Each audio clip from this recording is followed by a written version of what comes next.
the failure of atheism, which we dealt with mostly in a previous presentation, and tonight we're going to focus primarily on the triumph of faith in Russia. But I need to say a few other things first. The middle verse of the Bible, smack in the middle of the Bible, the absolute middle verse is Psalm 118 verse 8. It is better to trust in the Lord than to put your confidence in man. What a powerful, wonderful heart of the Bible. 2017 marked the 500th anniversary of the launch of the Protestant Reformation and the 100th anniversary of the outbreak of the Bolshevik Revolution in Russia. These two monumentally important historic milestones present the stark choice before us: Reformation or revolution. And that's really the two main choices we got. Atheism was the official doctrine of the Soviet Union from 1917.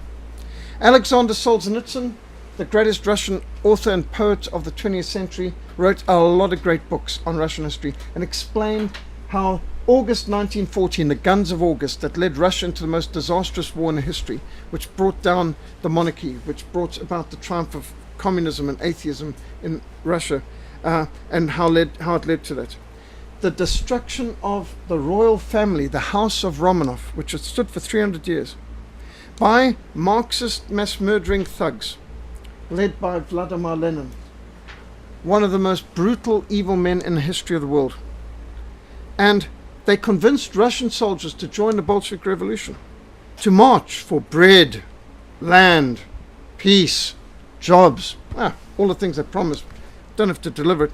Here, the Marxists, the Cheka, opened up with machine guns, killing over 160 people with machine guns in St. Petersburg because they were protesting against the Bolshevik takeover.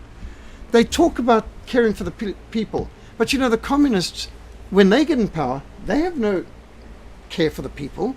They talk about doing it for the people and the poor and all that, but I mean, nobody oppresses the poor worse than communists.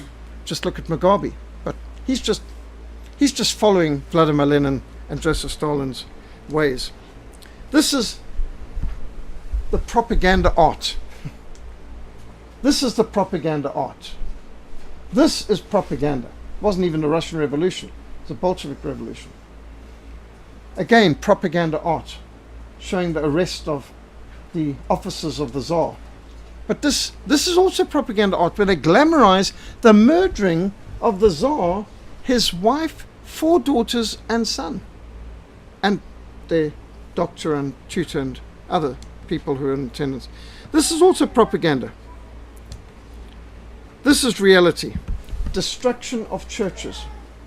Throughout the history of the Soviet Union, communist authorities vigorously enforced the ideology of Marxism-Leninism. Notice again the propaganda art, where they try to suggest bold, brave, advance, progress. And this is also their propaganda, as they stormed the churches. They violently persecuted Christianity. These are pictures the communists have of their revolutionaries taking over tanks and so on. The fact is, over 49,000 church buildings were destroyed under the Soviet Union. 49,000. Here, here, the church built on the model of St. Sophie, the Church of Christ the Savior in Moscow. Over 66 million people died in the massacres, in the Holodomor, in the Katyn Forest massacre, in the destruction of entire nations in the Soviet Union, in the man-made famines such as the Holodomor of Ukraine of 1934 to 1935. This is the propaganda. Happy peasants having wonderful harvests that exceed 5-year quotas. These are propaganda photographs of the people mobilized in collective farms. It looks like they're doing something. This looks like organization, but this is reality. Setting entire forests on fire because the people, the farmers, had fled into the forest to escape the commissars. So they set entire forests on fire, killing everyone, destroying everything, massacring people. Kiev, people dying of starvation on the streets. These are pictures of the Holodomor. Millions perished. In fact, now the estimates are going up. They're saying, in fact, it's more like 10 million died in 2 years in Ukraine alone from the man-made famine and for the repressions, which we saw dramatized in the film just the other night. And these are the victims buried under the bridge by Trotsky, head of the Red Army. Professor Rummel of University of Hawaii has produced a book, Death by Government. It's a phenomenal book. I've got it. It's not easy reading. But Professor Rummel says, political science is a lot of rubbish. They're talking in political science universities that government is there for the common welfare and to protect the people and to care for the blah, blah, blah, and culture and education. He says, but it doesn't happen. The reality of government and political science of the 20th century is criminal enterprises massacring its citizens, bludgeoning them into submission, destroying freedom of expression, freedom of religion, all the rest of it. He says, governments have killed more people in peace in the 20th century than wars have. You can put the First World War, the Second World War, which were brutal. More people have been killed in peacetime by their own governments in the 20th century than in all the wars. And you think the wars were bad? Well, Professor Rummel points out, and he's a political science professor, in fact, governments have killed secular, humanist, socialist, communist governments have killed more people in peacetime than all the victims of war on all sides in the 20th century. I mean, just think on that for a moment. Then you get the Black Book of Communism. I don't know how many of you would have read this or know of this book well. Okay, this book I've read it. If you dropped it on your foot, you would be limping. It's a 900 and something page doorstopper. In fact, the footnotes and so on are thicker than most books that we read. This is written, what makes it really incredible, it's written by 6 ex-communists. This man, Stéphane Cortet, who is the editor, was the editor of Communisme magazine of the French Communist Party. And the entire Black Book of Communism is made up of documents from the Soviet archives that were now opened in 1991, 92, and they could actually read the records, their own documents. So this is not what anti-communists like Richard Wurmbrandt or Peter Hammond say. This is what the communists' own records say. And it's a brutal catalogue of over 100 million people murdered between 1917 and 1991 alone, document from the Soviet archives alone. This doesn't include what Red China is doing because their archives are still closed. This doesn't include North Korea. I mean, we don't have their records.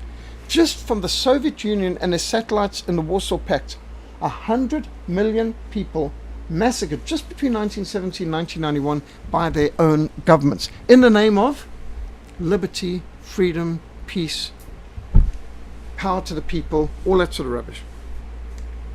As the Black Book documents, communist states did not merely commit criminal acts, they were criminal enterprises in their very essence. On principle, so to speak, they ruled lawlessly by violence and without regard for human life. The greatest evil, the greatest massacres, the greatest destruction of life in the history of mankind, dwarfing even Genghis Khan, Attila the Hun, Shaka Zulu, the Mifa Khan, Mazilla Kaiser. I mean, nobody can compare with what communist governments did in the 20th century in massacres. So why is this not in our political science? Why is this not in our history? Why don't we get this in our universities? Why is Hollywood not giving us a few hundred films on this? Because they love the people who perpetrate. They love the ideology it stood for. They're into the cover-up. As Joseph Stalin observed, the death of one person is a tragedy. But the death of millions is just a statistic. If you were to add the casualties of the wars of liberation, the revolution supported worldwide by the Soviet Union and carried out by its KGB and their active measures, the body count would double. In fact, Professor Rummel has different charts, and he puts at least 169 million people killed by governments in the 20th century in peacetime. But he says, according to some statistics, it's possible it could go up to 268 million in the 20th century. It depends if you're going to include the wars or if you're just going to include peace and so on. But if you include the wars, you could come up to 268 million people. Now, what is that? That's roughly the population of the United States of America. Killed in the 20th century by governments, communist governments, secular humanist governments, in the name of freedom. Yeah, liberation.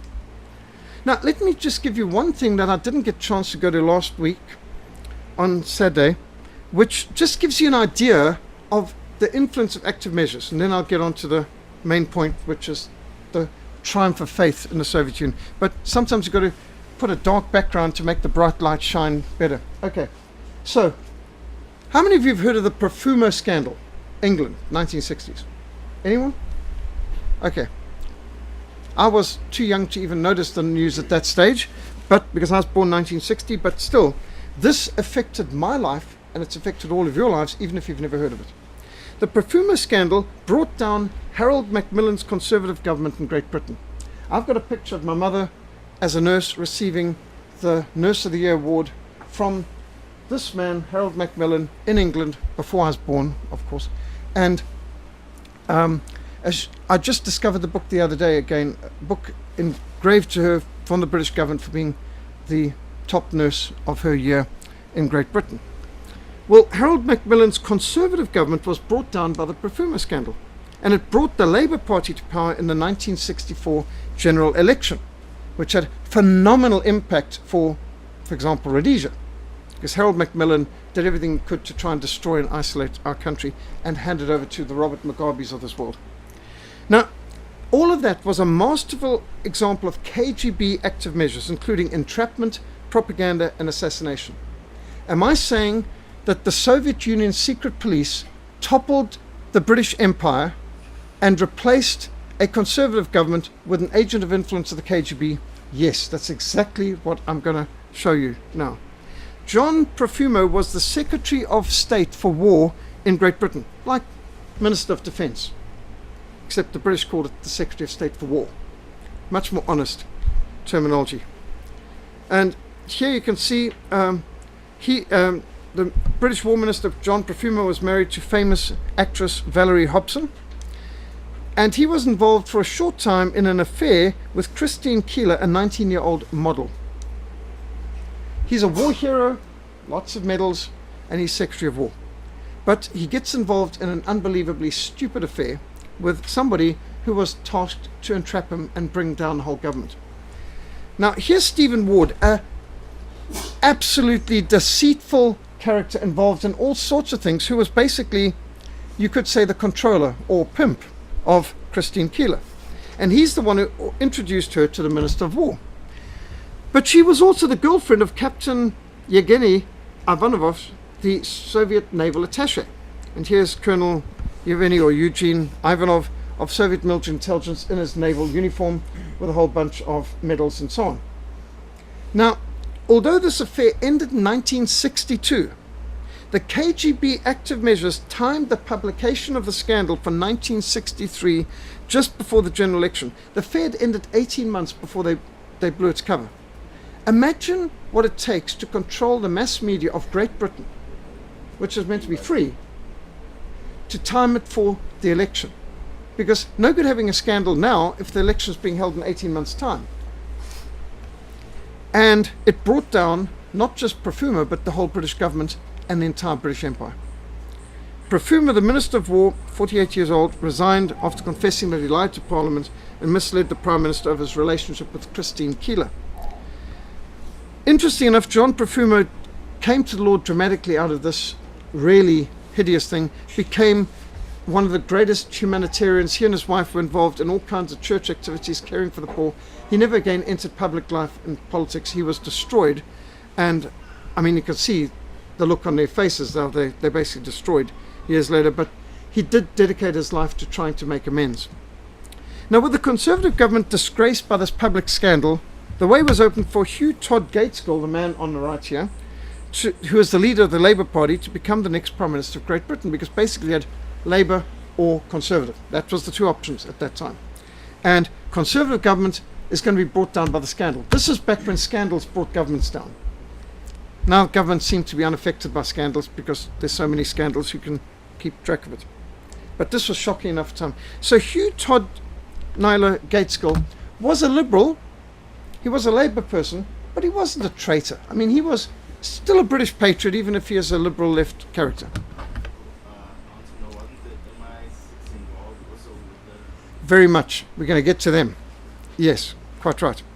So the abrupt and strange death of Gateskill at age 56 left an opening for Harold Wilson and almost nobody to exploit and seize control of the Labour Party and therefore become the next Prime Minister of Great Britain. And he did everything he could to betray Rhodesia, bring down the British Empire, bring down the British pound, and a whole lot of other things. And Britain went into a slide, more than a slide, absolute catastrophic fall, economically, politically, militarily, in every way.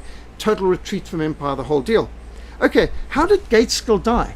Now, so the British press know about this scandal of the British War Minister sharing a girlfriend with the Soviet military attaché, who's obviously a KGB agent, and being involved with this highly questionable, weird character, Ward, and they do nothing about it for 18 months until just before the election, and they totally disgraced the Conservative Party, who was unchallengeable before that, and bring the Labour Party in. But just beforehand, this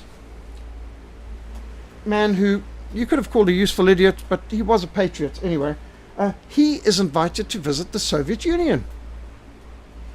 But his secretary can't receive his visa, which is strange, and he must come personally to the Soviet embassy in London, which is very strange. I mean, he's a very senior official. He's the head of the opposition, soon to be the next Prime Minister country, of the most powerful country in all of Europe in terms of British Empire and so on, which was still at that stage quite substantial. And he goes to the embassy. Sorry, there's a delay. They serve him some tea and biscuits, and a couple of days later he's dead of a red liver disease. Weird. And from nowhere, Harold Wilson suddenly comes, and he becomes the next leader of the Labour Party and the next Prime Minister of Great Britain, and he, more than anybody, backstabs Rhodesia and ensures that Rhodesia's attempts at independence are frustrated, which leads to the whole sanctions on Rhodesia, liberation war, all the rest of it, until Mugabe's in power. Basically, Harold Wilson's key. How did they do this? Well, shortly after this, we've in fact got the book here by Chapman Pinchner, who's a British espionage historian, that going through Soviet transcripts, they discovered that the Soviet scientists had discovered a way of introducing this rare liver disease either by liquid means or solid means, and they even use example either by tea or a biscuit. You could introduce this rare liver disease into a person. Well, this is an interesting theory, and for years I saw this theory on my shelf, but only in the late 1990s, when they waded through Soviet files that now were opened, they see actually Gateskill was assassinated by the KGB, and Harold Wilson was an agent of influence of the KGB. They even had his code name and all this in file. This is no longer a theory of Chapman Pinchler. This is now, in fact, historical fact. It's come out of the files. Peter Wright's 1987 book Spycatcher and the Soviet defector Antlai Golitsyn both claimed Gateskill was assassinated by the KGB in order to place their agent of influence, Harold Wilson, codenamed Oldman, into the key position of Prime Minister of Great Britain in 1963. Here's Antlai Golitsyn, one of the highest ranking KGB defectors ever, who gave this information long before. And then Oleg Penkovsev, Peter Wright's revisionist history. Here you can see Peter Wright, who published Spycatcher, which is still banned in Great Britain. He had to flee to Australia to avoid being imprisoned in Great Britain for breaching British code secrets. But he was a patriot. His job was to find the moles. There were 5 Cambridge infiltrators into MI5, and he was the one who's responsible to find those KGB moles. And he came to the conclusion that the head of MI5, Sir Roger Hollis, was actually one of the 5. He was the 5th man, so-called. And everything got suppressed, even when the Ministry of Defense was convinced that he was a spy. They didn't want another scandal to rock the image of them, so let him resign. They made him a Sir Roger Hollis, and literally covered it up, and then went after the man who was exposing it, who wasn't doing a crime. He was just a whistleblower. So Spycatcher, Peter Wright, is now living under protection, basically, in Australia, because if the British get hold of him, he's thrown into the tower, whatever they've got now as an equivalent of that. Spycatcher. Notice the key is Britain and America, but the communists are controlling them. And because the British and American intelligence work so closely together, by the communists controlling British intelligence, which they did thoroughly, from the Second World War on, they so totally controlled, they actually neutralized American intelligence totally. This means every James Bond film we've ever seen is actually horribly inaccurate, because M, who's giving the instructions to 007, was actually working for the Soviets anyway, in real life. Here's Malcolm Turnbull dealing with the Spycatcher trial. The Spycatcher is this man, Peter Wright, on the left, with his classic hat that he adopted once he moved to Australia. So Peter Wright gave some shocking exposés. The book that the government tried to ban, well, it is banned in Britain, but it's read almost anywhere else in the world. Now, Harold Wilson oversaw the disastrous betrayal of Rhodesia and other key aspects of the British Commonwealth, as well as the implosion of the British economy, the escalation of the war in Northern Ireland. For example, he sent the British paratroopers, the Royal Parachute Regiment, which included one of my good friends, Rob Brown, who was in the British Para at the time, into Belfast and Londonderry for the Bloody Sunday. Now, I mean, paratroopers were trained for one thing: shoot the enemy. They marched into an urban warfare situation. What do you think they're going to do? And so my friend Rob said there they were in Londonderry, and the Catholic mob was marching on them, being led by priests and all this, crucifixes and all that sort of thing. And at a key point, as they're getting close, the mob opened, and there was a couple of men on the ground, and they fired straight down the middle of the crowd into the paratroopers. And then the whole crowd closed up immediately afterwards, so that the British couldn't fire on them. Well, the paratroopers did what paratroopers were trained to do. They opened fire on the crowd. They saw the whole crowd working in concert. Well, of course, this means women, civilians killed, and this is Bloody Sunday. And this was, Harold Wilson ordered the paratroopers into Londonderry, which led to this. It was a setup, because they weren't given rubber truncheons, they weren't given tear gas. They had 7.62 FNs, self-loading rifles as the British called them, SLRs, and the only response they had, and that they were trained to do, is shoot. You shot at, you shoot back. And obviously this was going to end badly. This is a public relations disaster for the British government, and it was a public relations victory for the IRA terrorists, because they got even though they were doing terrorism all the time, now they got the British government to respond in kind.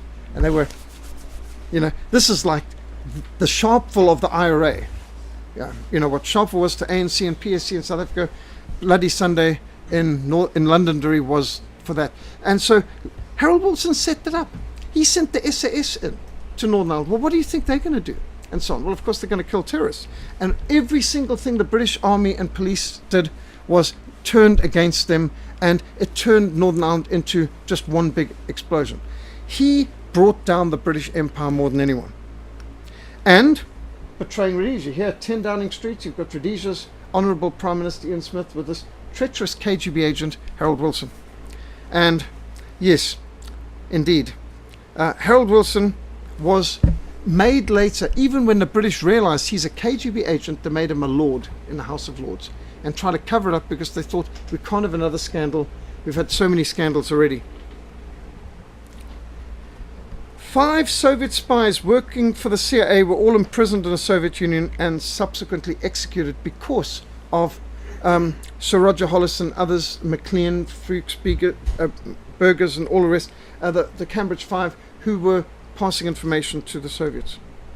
So everything the British and Americans were doing in the Cold War was betrayed from within, because the people at the very top, like the head of MI5, were working for the KGB anyway. These were some of the Cambridge spies: Philby, Blunt, Burgess, McLean. 4 very British traitors, BBC. Where's the 5th? They don't dare mention a 5th, because here's Sir Roger Hollis. Here's MI5's head. He was M. Whose face is that? I'm not sure. I didn't see this film. It's just an interesting... I don't watch most BBC things because I think it's mostly propaganda. A spate of Soviet agents infiltrated British intelligence agencies before, during and after the Second World War and through much of the Cold War. Cambridge University spies from left to right: Anthony Blunt, Donald McLean, Guy Burgess and Kim Philby. Now, Guy Burgess was as queer as a £3 note, or £3 note. These people were all very interesting characters, but where's number 5? Donald MacLean. He was responsible for scores, probably hundreds of Western agents betrayed to the Soviets, tortured and killed. Guy Burgess, very dangerous, very bad. Anthony Blunt was the Queen's personal advisor on decor and art. Yeah. Here's another student who was recruited by Anthony Blunt as a mole for the Soviets. Super spy Michael Straight died, a wealthy old man. John Cairncross, just another one.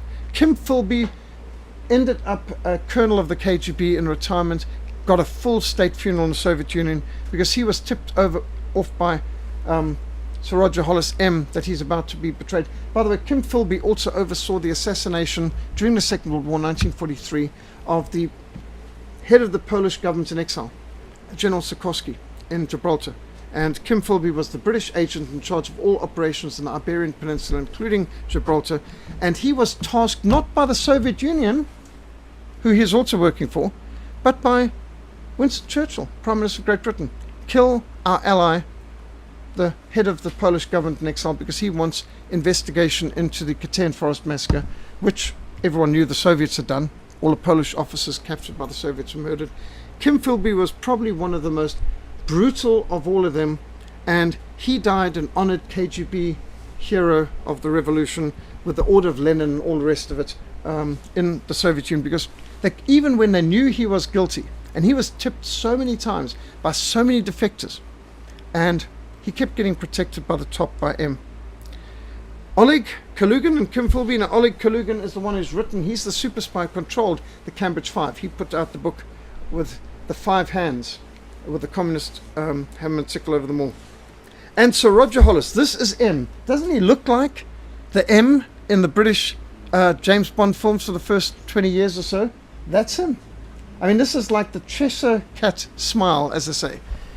Sir Roger Hollis are some of the better known names of highly placed Soviet agents that caused incalculable damage to Great Britain and the free world throughout the Cold War. These were the Cambridge Five. My friends, as Yuri Modin calls them. Yuri Modin, after the Soviet Union fell and his Official Secrets Act had passed, he was very open. Yep, Sir Roger Hollis was one of our people, and everyone knew about Kim Philby and MacLean and Burgess and so on, but even M himself, the top man in MI5, was working for them. Now, according to the Black Book of Communism, the Soviet Union killed at least 100 million people. This is an accurate picture because it puts Mao Zedong's picture here, but his 68 million deaths is not even included in this because they don't have their files yet. And over 1,800 communist concentration camps in the Soviet Union, which Alexander Solzhenitsyn described as the Gulag Archipelago. Gulag being the acronym for Main Administration Corrective Labor Camps. Isn't that nice? Corrective labor camps. Doesn't quite give the same picture of a death camp which chewed up over 50 million lives. Forced labor camps. This is the propaganda picture. Isn't this lovely propaganda art? Gives you the impression of happy workers building an advanced new Russia. But that's more the reality. Barbed wire, Arctic hell. Here's Trotsky with his checker. Here the slaves. Here's a woman forced to dig with spades canals. Here a woman forced like cattle to pull the barges along the canals. And going deep into the earth to bring up everything from the salt mines. You've heard of that. So these are just a few of the pictures that have survived documenting the Soviets' Arctic hell, which they used. Operation Barbarossa, the Soviets were preparing to invade all of Europe, and all of Europe united under Germany in Operation Barbarossa in 1941, and the head of the German, the second charge of German Reich, Rudolf Hess, flew on his own in an unmarked plane, unarmed, to Scotland with a peace plan to let's unite against the Soviet threat. Even if you just stop the blockade and we make peace, we'll withdraw from everywhere in the West, just give us a free hand against Soviet Union East, Volunteers from as far afield as America, Britain and South Africa, Spain, Switzerland, Sweden, neutral countries came to join the German army with the Belgians, the French and others. Huge force, the biggest invasion ever, to preempt the Soviet invasion in Operation Barbarossa. And yet the Allies happily put the Soviet Union's flag next to, can you see, this is meant to include us. Britain, Norway, all of this, we're all meant to be united. What's this flag for? Why are we united with the Soviet Union? Here are the big three. The biggest mass murdering thug in all of history, Joseph Stalin, the greatest enemy of Christianity the world has ever seen. And behind them, Franklin Delano Roosevelt, married to a communist. Eleanor Roosevelt, everyone he ever pointed to, everything, including the head of the UN, was communist. And Winston Churchill, well, we can say a few things about him too. But these people are just mass murderers. Yalta is a swear word in Eastern Europe. My friends, the persecuted church in Romania, Albania, Bulgaria, Ukraine, Lithuania, the word Yalta is a swear word. It's when the West betrayed 100 million Christians in 15 nations behind the Iron Curtain in the hands of Stalin. They called the price of peace, more like treachery. And of course, Truman later continued this nonsense. I remember reading this book in 1975 because the British sealed the files of Operation Keelhaul. And so it was called the Last Secret. Far from it. There are a lot more secrets still coming out. But this was, as the files were opened, they discovered at the end of the Second World War, 2 million Russians, another million Ukrainians and other East Europeans, that's 3 million East Europeans in total, were forcibly handed over to Stalin at the point of British and American bayonets. They literally massacred Russian Orthodox Christians performing Orthodox service, this in Austria, forcing them at the point of bayonets and rifle butts to go back across into the hands of the Soviets. Forcible repatriation to Russia, they call it. Introduction by Hugh Trevor Roper. Absolutely horrific. These are pictures taken by the Soviets of their own prisoners that they starved to death. These are the kind of camps. These big swathes of prohibited areas are where their concentration camps mostly were gathered. These are the Soviets' own pictures of the Arctic hells where they imprisoned millions of our brothers and sisters in Christ. We've even got memoirs now from people who are Gulag bosses. You can go to some of these places and see what used to be places of torture of Christians. Some of them are overgrown now. This doesn't look too bad now in the summer, but this turns to ice and snow in Siberia in winter. There's different testimonies of torture. Richard Wurmbrandt, Lutheran minister, wrote, "The cruelty of atheism is hard to believe when man has no faith in the reward of good or punishment of evil. There's no reason to be human. There is no restraint from the depths of evil which is in man. The communist torturers often said, there is no God, no hereafter, no punishment of evil. We can do what we wish. I've heard one torturer even say, I thank God in whom I do not believe, that I've lived to this hour when I can express all the evil in my heart." He expressed an unbelievable brutality and torture inflicted on prisoners. Tortured for Christ, well worth reading. The Soviet Union was committed to the complete annihilation of all religious instructions, institutions and beliefs. Militant atheism was central to the ideology of the Communist Party of the Soviet Union. Here are the three Marx brothers: Stalin, Lenin, Trotsky. That is St. Basil's Cathedral. And here are atheists controlling what was once a Christian empire. The state established atheism as the only scientific truth. Any criticism of atheism or of the state's anti-religious policies was forbidden. It could lead to forced retirement, arrest and imprisonment. Lenin declared religion is an obstacle to the construction of a communist society and therefore the annihilation of all religion. And its replacement with atheism was the most important ideological goal of the state. Was it just Christian religion, or did they do something about the Muslims in the southern they discouraged it, but they didn't destroy the mosques or imprison and kill the Muslim leaders as they did the Christian. So they discouraged it, but they could get away with it. And the funny thing is, you didn't see the same hostility. There wasn't a massacre of Muslims. There wasn't the execution of Muslim imams.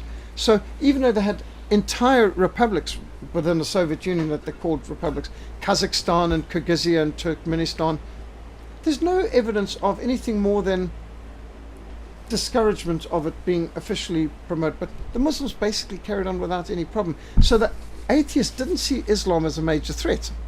They saw Christianity as the target. There's no example of them closing synagogues, torturing rabbis, attacking Baha'is, going after Shiites or Sunni Muslims or any other religion. They even had some Buddhists in some parts very, very far east. No evidence they went after them. So these are the kind of mindless Marxist art that you would see, like forward into the future with a hammer and sickle and I mean, really, nothing like it. Lord Acton wrote of the French Revolution, power tends to corrupt. Absolute power corrupts absolutely. Again, here's propaganda art making Lenin look noble. But in fact, this man was as disgusting a creature as is possible to be. And his corpse is the center of worship of the atheist world.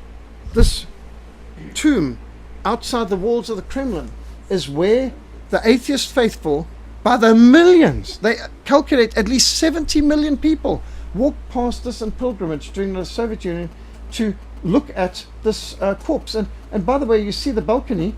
This is where on May Day they would stand. The leaders of the Soviet Union Politburo would literally stand over the bones of Lenin as they reviewed the Soviet military marching in front. I mean, how symbolic is that? Here they are. There's Lenin's tomb. There's the Soviet leaders. Every May Day, high occultic day, human sacrifice day, they stand over the bones of Lenin as the massed armies of the Red Army pass by in front of him. This is idolatry of a high order. And for Christians to observe May Day, to me, is just compromise, unacceptable. I put it along with Halloween. You got May Day on one side of the year, and you got Halloween the other. They're two of the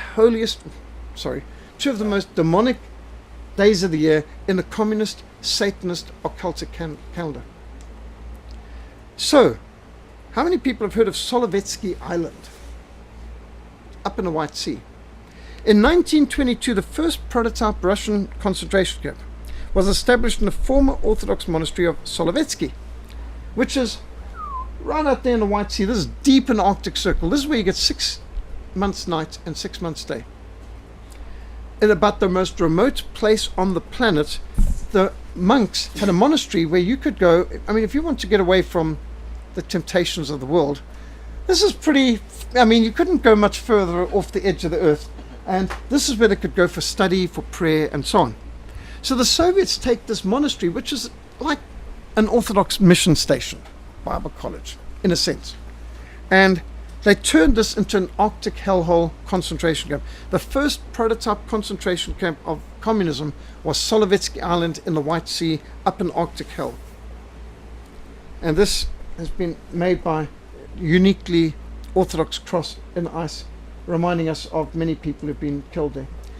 At this concentration camp, 8 metropolitans were killed, 20 archbishops killed, 47 archbishops of the Orthodox Church killed by the Soviet Union, including Metropolitan Tikhon of Moscow, who very bravely excommunicated the communists for their godless atheism and for having assassinated the Tsar and his family. 95,000 believers were executed by firing squad on Solovetsky Island. When we say firing squad, many times it's just one bullet in the back of the head. It wasn't even that formal. That was a firing squad might be an exaggeration. In the first 5 years of the Bolshevik Revolution, 28 bishops and 1,215 priests or ministers were executed. And here you will see icons like this in the churches in Russia of Bolshevik commies shooting priests with halos. This is their Orthodox way of iconography on the walls. In 1922, another 8,000 priests were killed. All of this was carried out under Vladimir Lenin and before the accession to power of Joseph Stalin. Now, you'll meet some communists who will say, okay, well, yeah, Joseph Stalin was bad. But Lenin, he started things well. Stalin took things on bit of a left turn and things got out of hand. But they often want to say Vladimir Lenin is the good guy. Stalin, okay, he overdid things. They might even say he was bad, but they don't want to criticize Lenin. I've seen people wearing Lenin t-shirts in Cape Town. But during the purge of 1937 to 1938, 168,300 Russian Orthodox clergy, that's ministers of the gospel, were arrested. 168,000. Of these, over 100,000 were shot by the KGB. A plaque of photos of victims of the Great Purge who were shot at the Betova firing range near Moscow. This is an attempt to give the victims of communism a face, because all too often they've been expunged from history and nobody even wants to remember them. They want you to focus on fictional victims. They don't want you to focus on real Christian victims of communism. And then they try to replace churches with museums of scientific atheism. By the way, you see this red scarf? Do you know what this means? Remember the Communist Party youth.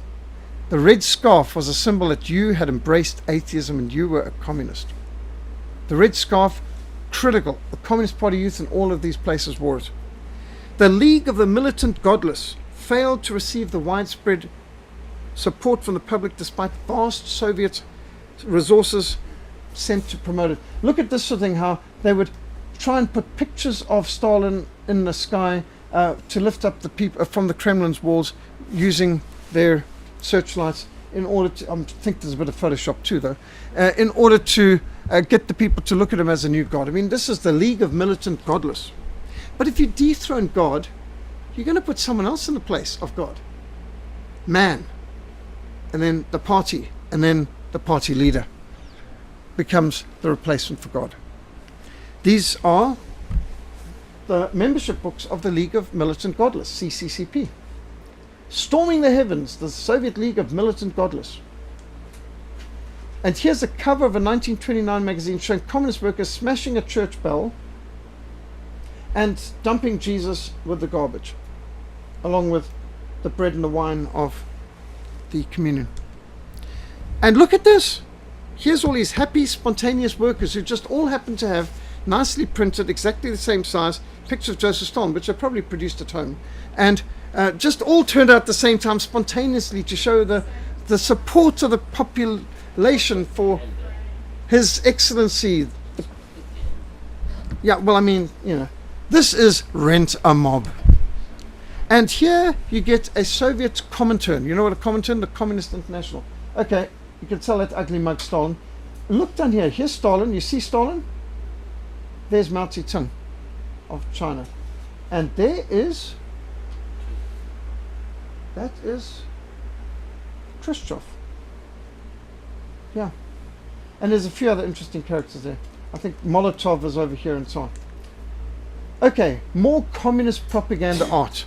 The party, the workers, using literature to... In fact, you know what I heard in Mozambique when I started to go there? I had people say, the missionaries taught us how to read, but the communists gave us something to read. Well, you can tell why our mission got serious about literature. You see, literature is ammunition for reformation and fulfilling the Great Commission.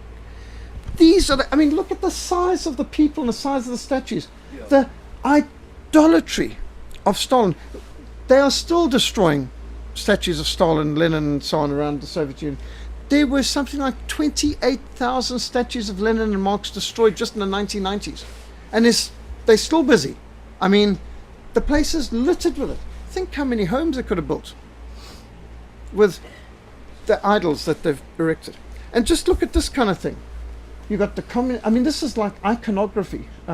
You've got buildings going up there, the red flags. He's got, you know, this is not a Bible, let me assure you. These are Das Kapitals and Marxist manifestos. And Stalin is, look at all the abundance of the grapes and the harvest and the wheat and so on. This is just like, you got to be kidding. This is while he's starving his people to death deliberately by the millions, and they can produce garbage like this.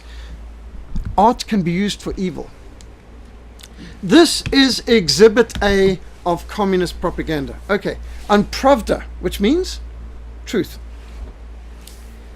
Thank you, Comrade Stalin, for my happy childhood. Now, this child should have had a happy childhood because her father was a member of the Politburo, like a cabinet minister. Her mother was a very senior member of the Soviet Communist Party. So, yeah, sure, she should have had a more privileged childhood than the rest of the poor people in the country who had Christian parents or something like that. But within 6 months of this picture being published, thank you, Comrade Stalin, for my happy childhood, this child's dad was shot dead on Stalin's orders. And within 18 months, her mom had died of starvation in a Soviet concentration camp in the Gulag. And she died within 2 years. Thank you, Comrade Stalin, for my happy childhood. Exhibit A. I mean, there you've got it. Okay, this is like a bit of crude anti-communist propaganda. You see, art can be used for different sides too, showing the devil gnawing at the brain of Stalin, which is, yeah, I suppose so. In 1959, Nikita Khrushchev, who had started détente and peaceful coexistence, he had allowed the church that had once been closed to open up. He closed another 12,000 churches in a new wave of communist persecution, blowing up churches, crushing any resistance. The communist attempt to establish a state church with houses of scientific atheism in Russian cities proved a dismal failure. Khrushchev, all of them, they all pretended to initiate new freedom only to crush down the people again in a new harvest of horror. By the end of the Khrushchev era, it was estimated another 50,000 ministers of the gospel, clergy of the Orthodox Church, had been executed by the KGB in the Soviet Union. Another 50,000. A lot of examples. At the time of the Bolshevik Revolution in 1917, there were around 50,000 Orthodox parishes, that means churches, 1,000 monasteries or mission stations, 60 theological colleges in the Russian Empire. By 1941, that's barely 23 years later, not even 200 congregations remained in the Soviet Union, and not one single monastery, not one single seminary or Bible college remained in the whole of the Soviet Union. Think of that. Yet today, the Orthodox Church in Russia has over 30,000 parishes, 8,000 monasteries, and 100 theological seminaries. And it's a phenomenal success, and this story should be shouted from the rooftops. Atheism has failed in the Soviet Union, and faith has triumphed. And all over Russia, you can see in the bright, colorful, Orthodox style, churches are mushrooming up, literally mushrooming up, because they've got the sort of mushroom towers. And you can see just a colorful revival of faith in a continent which was once dominated by atheism. I mean, you think Russia spanning, 9 time zones? And atheism crushed all faith out of it, and they said atheism has succeeded. Christianity's finished. And today, Christianity's triumphant in what was once the Soviet Union in Russia. And you're just seeing so many churches, so many monasteries. And this, the crowning jewel of them all, Christ the Savior Cathedral in Moscow. Magnificent churches. And now the skyline of Moscow, which once was the hammer and sickle and red star, you're seeing the dynamic faith of the Russian people. Theological academies, and these are the apocracies. That's where the archbishops of the Russian Orthodox Church rule in Russia. It's just phenomenal. This isn't even counting the other denominations in the Russian Federation. Operation World identifies 74 Protestant denominations in Russia with something like 2 million affiliates, 13 independent denominations, 22 Orthodox denominations, as well as Anglicans and Catholics. Symbolic of the failure of atheism and the triumph of faith in Russia is Christ the Savior Cathedral. This cathedral was destroyed in 1931 by order of communist dictator Joseph Stalin. The Cathedral of Christ the Savior on the north bank of the Moskva River in Moscow was built during the 19th century. It took more than 40 years to complete, which is phenomenal because normally a cathedral would take a century to build, 3 generations. In 1931 it was demolished by order of communist dictator Joseph Stalin. And this demolition was supposed to make way for a colossal Tower of Babel type palace of the Soviets that was never built. And the original church was the scene of the 1882 world premiere of world famous 1812 overture by Tchaikovsky. Tchaikovsky's 1812 overture, really big, major. Christ the Saviour Cathedral had been constructed on the initiative of Tsar Alexander I upon the Russian victory over Napoleon Bonaparte and his French revolutionary forces as he retreated from Moscow 25th December, Christmas Day, 1812. Napoleon Bonaparte, the greatest conqueror Europe had seen in centuries, defeated in Russia, not by the army, but by, as they called it, General Winter.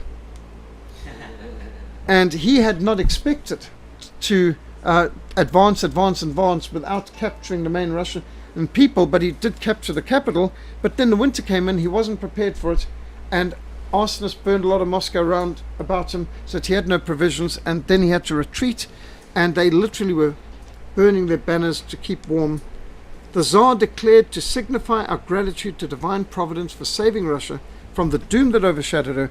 The cathedral was to be constructed as a memorial and as a testimony to God's saving grace and answer to prayer. How many here would have seen the film War and Peace by Leonid Trotsky? Or read the book? Well worth seeing, especially the classic 1950s one of the biggest epics ever made, with Henry Ford and with Audrey Hepburn. Absolutely magnificent. If they brought out a new version, ignore it. Watch the old classic. I mean, the Audrey Hepburn version is spectacular. War and Peace by Tolstoy. It's so Christian, it's so God-honoring, it's so phenomenal. Hollywood will never make a film like that under its present leadership. Now, the Church of Christ the Saviour was modelled on the Hagia Sophia in Constantinople, which at that stage was the largest Christian church in the world. Magnificent church.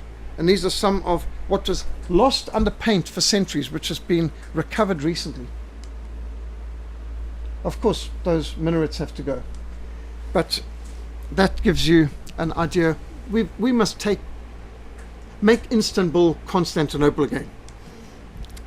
The cathedral was consecrated, Christ Saviour Cathedral, Moscow, 26th of May, 1883, the day before Alexander III was crowned. Very symbolic. The church comes first, the Tsar comes second. Joseph Stalin determined to demolish this iconic church, symbolic of answered prayer and the triumph of Christian faith over revolution. Remember, the communists saw the French Revolution as their grandfather, you know. This is the grandfather of all revolutions. So here's a church symbolic of a victory of faith over revolution. The revolution is now going to show its triumph over faith and get rid of this church. See the connection. So on the 5th of December 1931, the Cathedral of Christ Saviour dynamited and reduced to rubble. He had it filmed to be broadcast throughout the world, showing atheism is more powerful than Christianity. So down comes the cathedral. And it took them a year to remove the rubble. Look at the size of the bells and the monuments. It took a year to remove the debris from the site. And Joseph Stalin determined to erect a palace of the Soviets in modern buttressed Tower Babel style on the site, supporting a gigantic statue of Lenin, an idol of Lenin, perched on the top of the dome with his arm defiantly raised with the fist in the air, like defying God, like Babel again. Imagine the audacity. But lack of funds, problems with flooding from the nearby Moscow River, which was unique.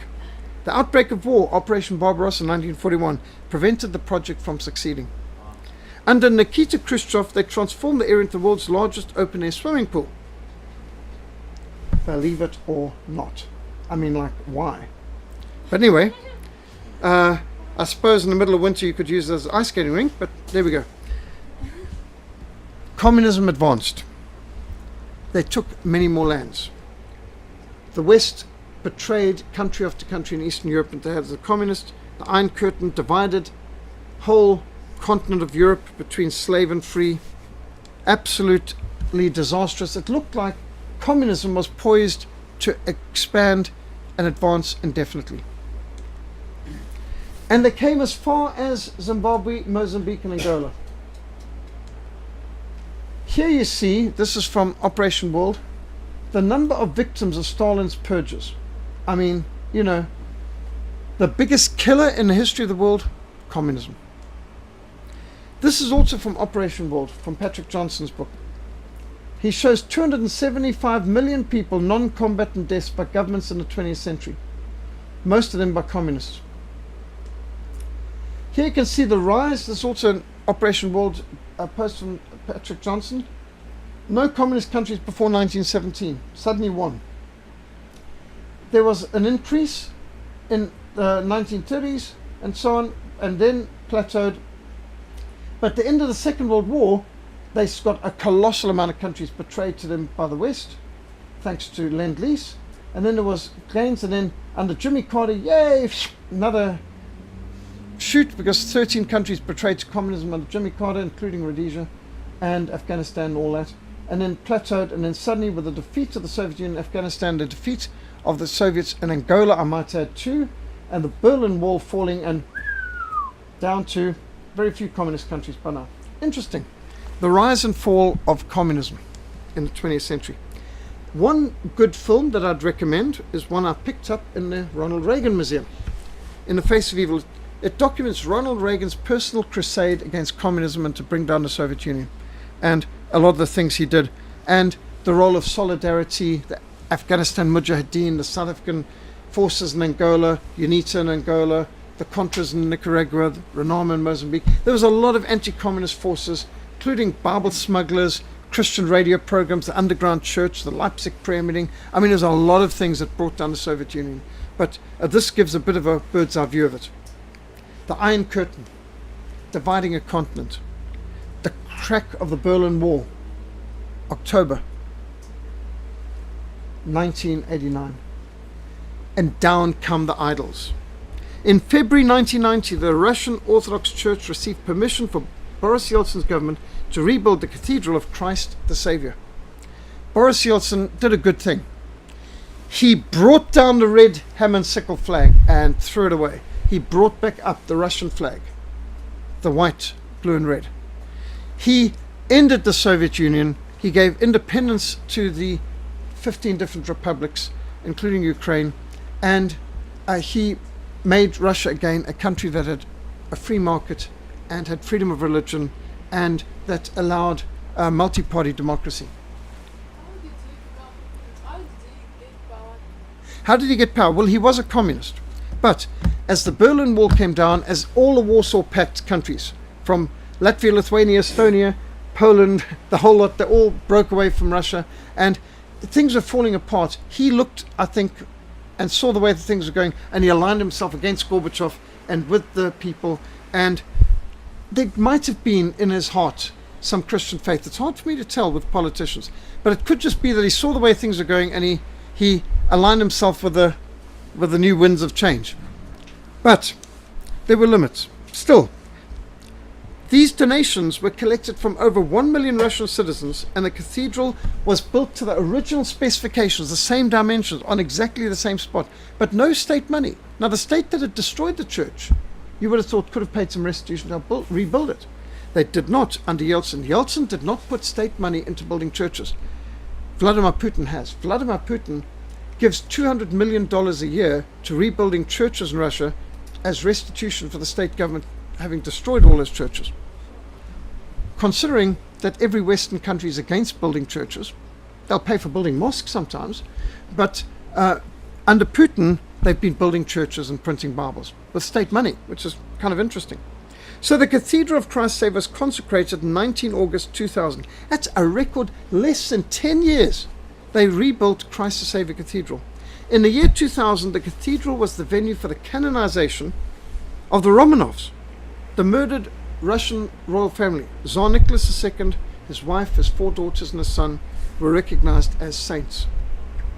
And this is a magnificent church. This is absolutely extraordinary. Now, just to get an idea of Christ the Savior Cathedral is the 3rd largest church in the world at this time, I believe. But they didn't just put up some prefab. I mean, this is like no holds barred, the best of the best artwork in the Eastern Orthodox style, of course. And they just have gone to town. They have left nothing out. And in the classic way of doing a cathedral, even what's on the top, which can only be seen by the angels and God, they put their best into that too. Not just what people can see. I mean, just look at this cathedral. And what you see here is the people of Russia determined, saying, what you blew up, what you destroyed, what you demolished, we're going to rebuild exactly the same, on the same dimensions, and it's going to be as good as it was before, and even better. Even Yes. the Russian Orthodox choral music is incredibly, incredibly heavy. Yeah, we've had an Orthodox Russian choir from South Africa where it's at Stellenbosch, Mm. and it was incredible. Yes. It is extraordinary. Calvin? Just go back one. Is it not a slight form of idolatry to have so many faces and Okay. Now, is it idolatry is the question. As a Protestant, Reformed Christian, this is not my style. I am not comfortable with this. This is not what I want in my churches. When I've been offered by a Coptic priest of Egypt an icon of Christ, I had to refuse because I'm a Protestant. We don't believe in having icons of Jesus. However, even though I'm a Protestant, I have still got to rejoice that our Orthodox brothers are expressing faith in resistance to atheism. This isn't the way I'd express my faith, but this is a phenomenal improvement from statues of Lenin, Marx, and Stalin and hammers and sickles. Sorry? symbolism? Okay, the symbolism. Notice that the Orthodox condemn the Roman Catholics for having statues. You will not see statues of Mary, and you won't see statues of Jesus in the church, but you will see icons. Icons are very formalized, highly stylized art, flat. Okay, they won't have a statue. So in a Catholic church you'll see statues, but not icons. In an Orthodox church you'll see icons, but not statues. It's a different way of expression. In a Protestant church, we don't believe in statues or icons. And so for us, this is not something we're comfortable with, but I'm still ecstatically delighted to see faith triumphing over atheism.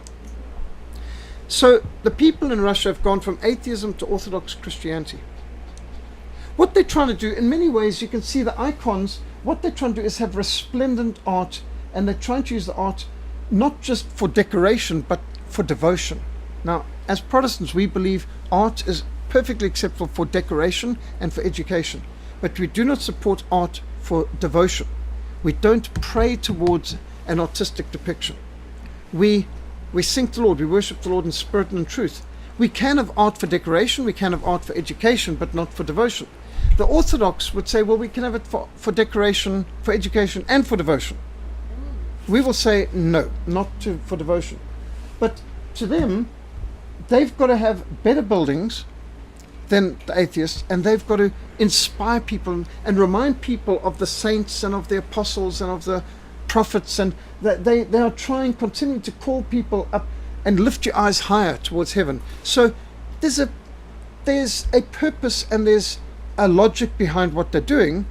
We see it as too dangerous. I mean, no Reformed Christian is going to want to implement these sort of decorations in our churches. But still, Russians are mostly Orthodox, and this is how they're expressing their faith. The Orthodox Church is now Russia's largest and most important non-governmental organization. Church symbols, church rituals, moral teachings and values from the church are playing the leading role now in shaping the national society in Russia. And what's up on the top? Vladimir Putin, and there's Prime Minister. These are all leaders of the Russian Orthodox Church down here, and the Russian government up there. Up to 80% of Russians claim to be Orthodox members and claim to have been baptized, including Vladimir Putin. Now, you can Google his testimony and you tell me what you think, but it's quite convincing. It's credible. It's quite possible. He says his father was a rabid atheist. His father was a party man, communist, as was Vladimir Putin. But his mother was a secret believer who had Vladimir Putin baptized as an infant and kept a baptismal cross, which she later gave him when he was converted to Christ. He claims to have been converted to Christ in 1996, I think. There was the car accident and a house fire, which led him to seek his spiritual roots, and he came back to the Lord. And now he testifies openly of his faith in Christ in the Russian Orthodox way. The Russian Orthodox Church is building 200 new churches in Moscow alone. And everywhere you see different sizes and shapes and designs. But boy, are the Russian Orthodox churches going through a revival of building and everything. Now, another example of the failure of atheism and the triumph of faith in Russia is Stirtensky Monastery in Moscow, founded in 1397 to commemorate the miraculous deliverance of Russia from Tamerlane and the Mongol invasion. And you can see the kind of iconography. There's a church lifting the gospel above the king who's got his crown off his head, showing his submission as he bows beneath the gospels, and his soldiers bowing and the church leaders. This just shows Russian Orthodox Church and the state are meant to be working together, like Minister of Grace, Minister of Justice, and so on. Well, this monastery was closed by the Soviets in 1925 and used by the secret police for imprisonments and executions. In Moscow, about 900 meters northeast of Red Square, in Lubyanka Square, a huge statue of Felix Dzerzhinsky, the founder of the Cheka, which later became the NKVD, which later became the KGB. A statue to Dzerzhinsky was erected in 1958. And here we've got the Lubyanka. This is KGB headquarters. It used to be a monastery. And here's Dzerzhinsky's statue, or idol. The statue was directly in front of the Lubyanka, the notorious headquarters of the KGB, where many Christians were interrogated, tortured, murdered. If you said to somebody in Russia, Lubyanka, I remember the terror people would experience. You just mentioned the Lubyanka. He's been called to the Lubyanka, or you must go to the Lubyanka. It was just like immediate dread and horror. It's like a sentence of death or worse. So here is Dzerzhinsky's ugly mug being paraded in idolatry at a May Day celebration. And here's the statues being pulled down because when the Soviet Union came down, so did Dzerzhinsky statues. Like first, followed by, here's 1991, one of the statues of Dzerzhinsky being removed. There were statues all over the country. And the people kind of attacked them and down with Dzerzhinsky, and people putting their feet on it. That's a very Eastern thing to show, under your foot. And now you've got parks where there's a lot of the idols are lying around. That's Engels and this is Dzerzhinsky and so on. Yep, Dzerzhinsky's down. So you go to Lubyanka Square today, no Dzerzhinsky. The statue is gone. Gone. Missing. Definitely no longer there. But there's a simple stone in its place in the statue, in the square. And that stone comes from Solovetsky Island, from the monastery, which had been the first prototype communist concentration camp of the Soviet Union. And the symbolism of the victory of Christ over communism is striking. The statue and the stone. Think of the vision of Daniel. There's a God in heaven who reveals secrets. This great image, a great statue whose splendor was excellent, stood. A stone was cut out without hands, and it struck the image with the feet of iron and clay and broke it in pieces. The head of gold, chest of silver, stomach of bronze, legs of iron, feet of iron and clay, and the statue is struck by a stone, the stone that the builders rejected as worthless, and the stone crushed this statue to pieces, and it grew to be a mountain that filled the whole earth. And in the days of those kings, the God of heaven will set up a kingdom which will never be destroyed. It'll never be left to another people. It will break to pieces and consume all those kingdoms, and it shall stand forever. The Lord Jesus Christ declared in Luke 20, the stone which the builders rejected as worthless has become the chief cornerstone.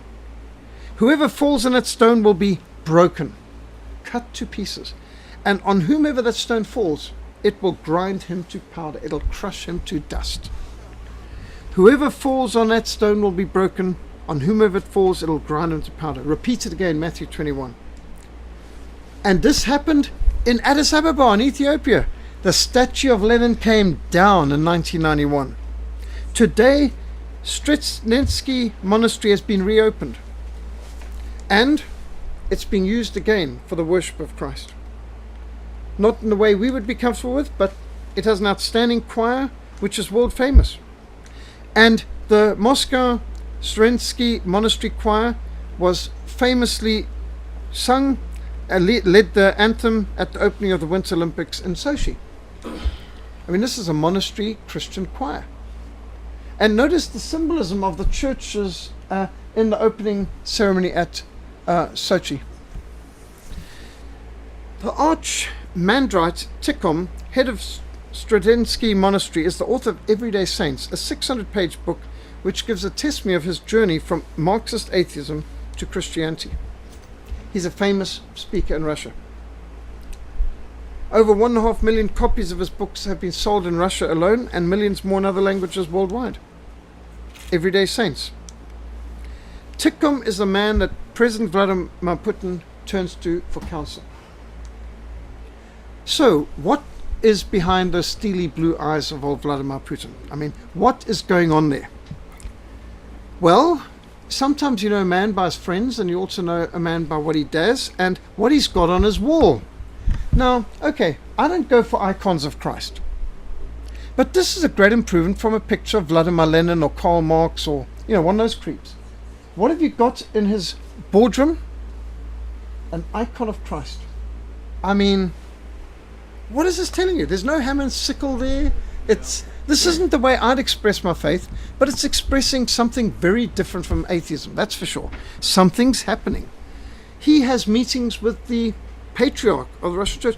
The greatest anti-communist on the planet is Alexander Solzhenitsyn. Alexander Solzhenitsyn has been the man who exposed the Soviet Union when no one else wanted to. He's documented Russia's slide into communism. He's exposed to the world the Gulag Archipelago. He's written on the cancer ward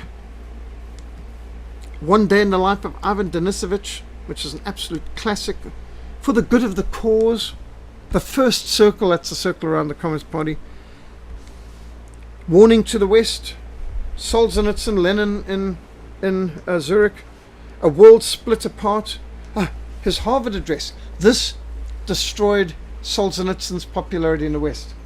Because Solzhenitsyn, up till then, was, he's a refusenik, he's a dissident, he's a brave author and poet. And then he went to Harvard University, which is like pretty symbolic. And there he said, in our Eastern countries, our media speaks with one voice. We're not surprised. We only have one party and they control the media. Now I'm in the free democratic West. And your media also speaks with one voice. And it's the same voice I heard behind the Iron Curtain. Who controls the media in the West? And at that point, he might as well have died.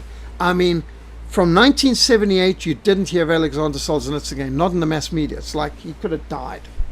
It was just like nothing. Well, Alexander Solzhenitsyn wrote about a lot of different things. Invisible Allies, the Russian Question, victory celebrations for prisoners. We never make mistakes. That's a classic quote you hear from the communists. We never make mistakes. Do you know why? Because the party's God. And their God's infallible. The party can never make mistakes. Well, Alexander Solzhenitsyn was received back to Russia in honor by by Vladimir Putin. And Vladimir Putin has also gone and fully owned up to Russia's involvement, total responsibility for the Katyn Forest Massacre, which was always pinned at Germany's hand. In fact, a whole lot of people were executed in Nuremberg trials for the Katyn Forest Massacre, amongst other things, which were blamed on Germany, which everyone knew the Soviets had always done. I mean, hypocrisy of a high order. He goes and he lays wreaths, and he has opened up the documents and he's handed over the files and made clear Russia's guilt in those crimes. He has presented the greatest awards possible in Russia to Alexander Solzhenitsyn. He has made 4 of Alexander Solzhenitsyn books required reading in school, which is a lot better than you are probably getting in your schools around South Africa or America right now. I mean, could you do much better than the Gulag Archipelago, One Day in the Life of Ivan Denisovich, and so on? When I was at school, we got 1984 by George Orwell and Animal Farm and, of course, Shakespeare and so on. But here's Putin and Solzhenitsyn. And they're friends. So what do you think about the American media that keeps calling Putin a communist? Well, he's defending Christians in Syria, while America and NATO have been supporting the Muslim terrorists who have been killing the Christians. I mean, who's the communist here? Obama or Putin? Well, I mean, silly question. So these books are now required reading in Russian schools.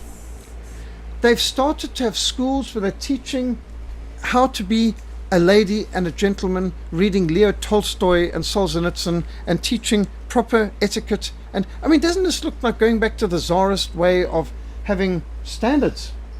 This is under Putin at school. With the Russian government hosting an international conference on family and Christian values in Moscow, in the Kremlin, 100 countries of the world represented, 1,000 delegates, guests of the Russian government, dealing with pro-life, pro-family, moral issues, standing up against the homosexual agenda and so on, the gay GB, as I call it. So Russia today is very different. Notice the flag of the Russian Navy now. It is, now they're appointing chaplains in the military. Notice the flag, the old St. Andrew's cross, because St. Andrew's now again the patron saint of Russia, as they were back in days of Russia. So you got the St. Andrew's cross, the blue cross on white is the flag of the Russian Navy. And they're back to the white, blue and red flag of Russia instead of the red ham and sickle communist flag. Here's the flying church. Chaplains are being appointed to the military. Bibles are being printed by the Russian government for hotels. We used to smuggle Bibles into Russia. Now the Russian government prints them. And with the Russian leaders attending service in the Cathedral of Christ the Savior, which Vladimir Putin has regularly done every Easter, every Christmas, he's in Christ the Savior Cathedral. Obama wasn't in any church. He was playing golf on Christmas and Easter. So what is happening over there? Well, what you can say is the complete and total failure of atheism. I mean, this looks like the patriarchs telling Putin what he's got to do. And this is their way of praying, candle, crossing yourselves, and so on. But it indicates a rejection of atheism. That's the main point. Even Newspeak has Russia turns to Jesus. Okay, this is a pathetic picture because, I mean, honestly, Lenin is not Jesus. But, okay, quite aside from the stupid art of this dumb Marxist publication, even Newsweek, which I call Newspeak, is having to admit that Russia's turning to Jesus, which explains why Hollywood and the US media hate Russia today. They hate Russia because Russia's turning to Christ and they're rejecting the gay agenda of the KGB. That's why they hate them, not because Vladimir Putin used to be in the KGB. I mean, they don't care about that really. They just bring it up because anything they can do to. And unfortunately, a lot of my friends in America have not woken up to the fact that there's been a dramatic change in Russia, and Russia's no longer the Soviet Union. And atheism's failed and the faith has succeeded, and right now you've got people who always were on Russia's side when they were communists, who are now suddenly anti-Russia. That should tell us something. The failure of the atheist experiment in Russia is complete. I mean, atheism has suffered an irredeemable, catastrophic defeat in Russia, and we should be celebrating. On this rock I will build my church, Jesus said, and the gates of hell shall not prevail against it. So this is just one of our articles on our Christian Action and Reformation SA.org website. I encourage you to look into the facts. We've got a lot of these sort of things on our slide share, on our sermon audio.